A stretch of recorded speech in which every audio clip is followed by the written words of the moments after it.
कलम का जो निचला हिस्सा होता है 90% का जो भाग होता है जिसमें वो होती है, क्या बोलते हैं उसको, रुफल, उसमें स्याही होती है, वो लिखने का काम करती है, सारा काम वही करती है। ढक्कन क्या होता है, शोभा के लिए होता है ऊपर। इसकी आबादी या पेन के हिस्से को नापे तो 10% का हिस्सा जो है।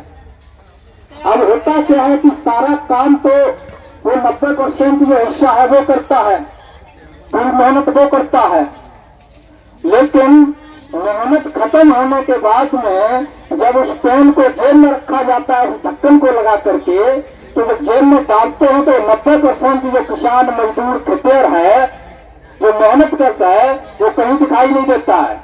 दिखाई कौन देता है? वो पूंजीपति, वो लुटेरा वर्ग जो महज 10% है। तो हम ये चाहते हैं कि व्यवस्था बदलनी चाहिए, समानता होनी चाहिए, सबको बराबर सम्मान और अधिकार होना चाहिए। देखिए, जब तक हम जाति के आधार पर किसी को श्रेष्ठ मान करके उसके आगे झुकते रहेंगे, तब तक ये व्यवस्था नहीं बदलेगी। जाति के आधार पर अगर हम किसी को श्रेष्ठ मान करके उसके आगे झुकते रहेंगे तो ये व्यवस्था नहीं बदलेगी। इस व्यवस्था को अगर बदलना है तो जातीय श्रेष्ठता पर पहली चोट करनी होगी, तब जाकर के ये व्यवस्था बदलेगी। ये पूरा जो सिस्टम है ये माइंड से कंट्रोल होता है, और मानसिक गुलामी में इतना ज्यादा हमारा समाज जकड़ा हुआ है जो इस चीज को समझने में फेल है। अभी तक नहीं समझ पा रहा है कि जाति के आधार पर या जन्म के आधार पर कोई व्यक्ति श्रेष्ठ नहीं होता है। व्यक्ति श्रेष्ठ होता है कर्म के आधार पर, शिक्षा के आधार पर। और ये जरूरी है, ये बिहार सरकार की जाति जनगणना ने बता दिया, एकदम साफ कर दिया है। जाति जनगणना इसलिए जरूरी नहीं है कि आपको यह पता चल जाएगा कि आपकी जाति की संख्या कितनी है, यह भी तो पता चलेगा कि भाई 1 लाख की नौकरी में कौन है और चपरासी कौन है, जमीनें किसके पास ज्यादा है और भूमिहीन कौन है। यह भी पता चलेगा कि आलीशान महलों में कौन रह रहा है और सड़कों पर खुले आसमान में कौन लोग सो रहे हैं, वो किस जाति के लोग हैं। महिलाओं की स्थिति क्या है, रोजगार किसके पास है, बेरोजगार कौन है, महिलाओं को कितना अधिकार मिला हुआ है, शिक्षा की स्थिति क्या है, कुपोषण की स्थिति क्या है, संपत्ति किसके पास ज्यादा है, ये सारे आंकड़े आएंगे। अगर हम ये सोच रहे हैं कि सरकारों ने जाति जनगणना इसलिए रोक रखी है कि जाति का पता चल जाएगा, तो हम भ्रम में हैं, गलतफहमी में हैं। जातियों की गिनती पता चल जाने से सरकारों को कोई तकलीफ नहीं। अगर हम सीधे शब्दों में कहें तो लुटेरे वर्ग के जो लोग हैं वो शासक है, जो हमेशा से एक वर्ग जो शोषण करता आया, उसको शोषक कहते हैं हमारे समाज का, वो इसलिए जाति जनगणना रोका हुआ है कि आपको पता चल जाएगा कि आपकी जाति की संख्या क्या है। जाति की संख्या जान करके आप क्या करेंगे? सवाल जाति की संख्या का नहीं है, सवाल जाति की संख्या के साथ साथ में जातियों को मिलने वाली भागीदारी का है। किस जाति को कितनी भागीदारी मिली होगी, ये इतना जरूरी क्यों है कि संख्या जानी जाए? भाई एक बात बताइए, जब हम अपने घर में कोई प्रोग्राम करते हैं, मान लीजिए कि बच्चे का जन्मदिन है और हमें छोटी सी पार्टी देनी है, कुछ लोगों को भोज पे बुलाना है खाने को दावत पे, तो पहले हम क्या करते हैं? काउंटिंग करते हैं ना, किस किस को बुलाना है, कितने लोग हो जाएंगे, तब उसी हिसाब से सारी व्यवस्था करते हैं। एक छोटे से प्रोग्राम को बगैर नंबर काउंट किए नहीं कर पा रहे हैं। अगर हमें 100 लोगों की दावत करनी है तो 100 लोगों का आंकड़ा बिठाया जाता है, उसके बाद 100 लोगों के हिसाब से राशन की व्यवस्था की जाती है, और जो भी सब्जी से लेकर पूरी तक या जो भी मिठाई वगैरह देनी है उसमें भी सारी व्यवस्था उसी हिसाब से होती है। तो 130 करोड़ वाली जनसंख्या के इस देश में बगैर नंबर जाने सरकार आपके हित की योजना कैसे बना रही है? केंद्र सरकार कहती है कि हमने ओबीसी के लिए इतना बजट दे दिया, तो सवाल ये होना चाहिए कि आपने बजट किस आधार पर दिया? क्या आपको पता है कि इतना बजट देने से ओबीसी का काम चल जाएगा? जाति जनगणना आज का भी सवाल नहीं है। जब देश गुलाम था 1981 से जातियों की गिनती होती आ रही है ब्रिटिश हुकूमत से, और लास्ट जनगणना जो थी वो 1941 में हुई थी। लेकिन इसको पहले इसलिए नहीं माना गया कि उस समय द्वितीय विश्व युद्ध चल रहा था, आंकड़े पूरे नहीं जुटाए जा सके। इसलिए आज भी जो योजना परियोजना बनती है वो 1931 के आंकड़े के आधार पर बनती है। और सोचिए 1931 से आज 2023 चल रहा है, कितना साल हो गया? 70 20 90 तो सीधा हो गया, 93 94 साल हो गया।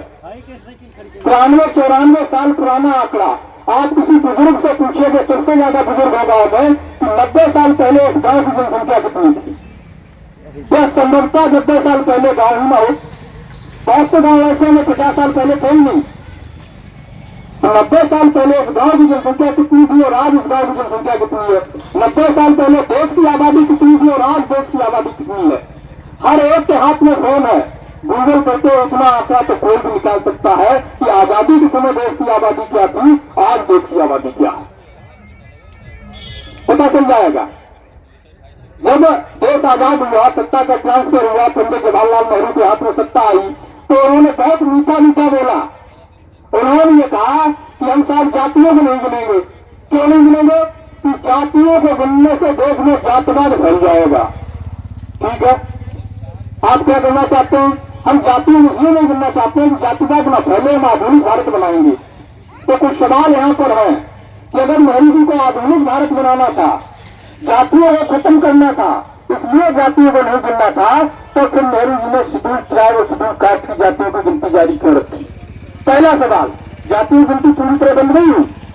दूसरा सवाल यह है कि जब आपको आधुनिक भारत बनाना था, तो उसी समय जब देश का बंटवारा हुआ तो किस नाम पर हुआ? धर्म के आधार पर। और धर्म के आधार पर कितना बड़ा नरसंहार हुआ था। भारत और पाकिस्तान जब बना तो धर्म के आधार पर ही तो बना था। क्या ट्रेनें लाशों से भर के इधर से उधर नहीं आई गई थी? क्या सबसे बड़ा नरसंहार उस समय देश में नहीं हुआ था धर्म के नाम पर? तो फिर आपने धर्म की गिनती को जारी क्यों रखा? उसके बाद भाषा के नाम पर नरसंहार हुआ। भाषा के नाम पर तमिल तेलुगु उड़िया जैसे राज्य बने, आपने भाषा की गिनती को क्यों जारी रखा? आपको केवल जाति और वो भी अगड़ों और पिछड़ों की जाति गिनने से तकलीफ थी। असल जो समस्या थी वो आधुनिक भारत बनाने की नहीं थी। उनकी जो मंशा थी, जो हकवंचित समाज है जिसको हिस्सेदारी देनी पड़ रही थी, उस हकवंचित समाज को और ज्यादा दबाने के लिए जाति जनगणना न करनी पड़े, इसलिए ये नया सबूता उन्होंने छोड़ा था। क्योंकि तो वो भी शोषक वर्ग से, उनका समाज हमेशा से शोषण करता आया है वंचितों का। और तब से लेकर के लगातार जो भी केंद्र में रहा, जो भी हुक्मरान रहा देश का, वर्ग विशेष से रहा, उसने हमेशा ये कोशिश की कि समाज को, इस जो 90% आबादी है, पिछड़े की बात करें तो 65% जो जनसंख्या है, जो 1931 समय 52% थी, इसको ये पता नहीं चलता है कि इसको कितनी भागीदारी मिली है, इसके हक को लूटा जाता रहे बराबर, इसलिए सेंसस को रोका किया था कि हम सेंसस कराएंगे जातियों की। लेकिन उनकी सरकार गिरा के जब पंडित अटल बिहारी वाजपेयी जी बनते हैं तो उन्होंने पहला कानून पास किया था कि जाति जनगणना नहीं कराएंगे। आप समझ लीजिए इस बात को। जब मंडल कमीशन आया तो मंडल कमीशन के विरोध में बीजेपी और कांग्रेस दोनों थी। मंडल कमीशन के विरोध में बीजेपी और कांग्रेस दोनों थी। कांग्रेस के उस समय के तत्कालीन नेता राजीव गांधी जी, जो बहुत कम बोलने के लिए जाने जाते थे, उन्होंने सदन में 3.5 घंटे पानी पी करके मंडल कमीशन को न सिर्फ कोसा बल्कि मंडल कमीशन को कीड़ों का डिब्बा बताया। बीजेपी ने अपना समर्थन छीना, जनता दल की सरकार गिरा दी। क्या ये हमसे नहीं जानते? अगर नहीं जानते तो हमें जानना होगा कि हमारा मित्र कौन है और शत्रु कौन है। क्योंकि हम किसान पृष्ठभूमि से आते हैं और उस क्षेत्र से आते हैं जहां किसान आंदोलन की भूम रही है। इसलिए मैं सबसे बड़ा महानायक किसानों का जो उस समय हुआ जब देश गुलाम था, दीन बंधु सर छोटू राम, मैं उनकी एक लाइन है वो हर जगह बोलता हूँ। उन्होंने कहा था और वो हर सुबह ये कहते थे कि हे मेरे भोले किसान, तू मेरी 2 बात मान ले। क्या? एक तो तू दुश्मन को पहचान ले और दूसरा बोलना सीख ले। बोलने का मतलब यह है अपने अधिकार के लिए लड़ना सीख ले और तेरा शत्रु कौन है और मित्र कौन है इसकी पहचान कर ले। क्योंकि जिस दिन हम मित्र और शत्रु को पहचान लेंगे, दोस्त और दुश्मन की फर्क करना सीख जाएंगे, उसी दिन हम सामाजिक न्याय और अधिकारों की लड़ाई की तरफ एक कदम आगे बढ़ जाएंगे।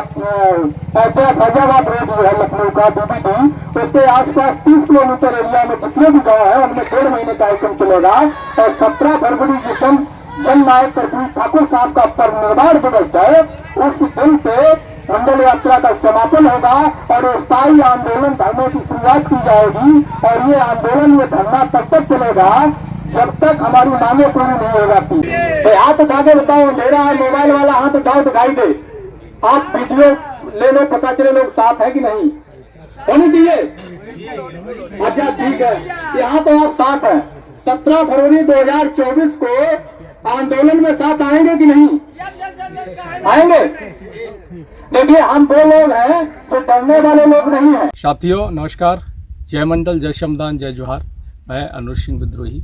साथियों, आप देख रहे हो मंडल यात्रा 25 अगस्त 2022 से चल रही है और 17 फरवरी 2024 तक चलेगी। जातिवार जनगणना को लेकर, मंडल कमीशन की सिफारिशों को लागू करवाने को लेकर, जनसंख्या के अनुपात में आरक्षण की मांग को लेकर के, और 17 फरवरी 2024 से स्थायी आंदोलन की शुरुआत होगी। दोस्तों, इस यात्रा के जरिए आंदोलन का निर्माण करने के लिए हमें आपके साथ की ज़रूरत है और सहयोग की ज़रूरत है। आप सभी से अपील है कि आप सभी इस यात्रा को चलाने के लिए आर्थिक सहयोग करें। यात्रा के जो वीडियोज़ हैं उनको अधिक से अधिक शेयर करें और हमारे इस यूट्यूब चैनल को सब्सक्राइब कर लें, बेल आइकन को प्रेस करें ताकि आपको नोटिफिकेशन मिलता रहे और अधिक से अधिक लोगों तक इस सूचना को पहुंचाएं। अपना कोई मीडिया नहीं है, अपना कोई तंत्र नहीं है। हम लोगों को अपनी लड़ाई, अपनी सूचनाएं खुद ही प्रसारित करनी, खुद ही लड़ाई को खड़ा करना है। शुक्रिया। जय मंडल, जय श्रमदान।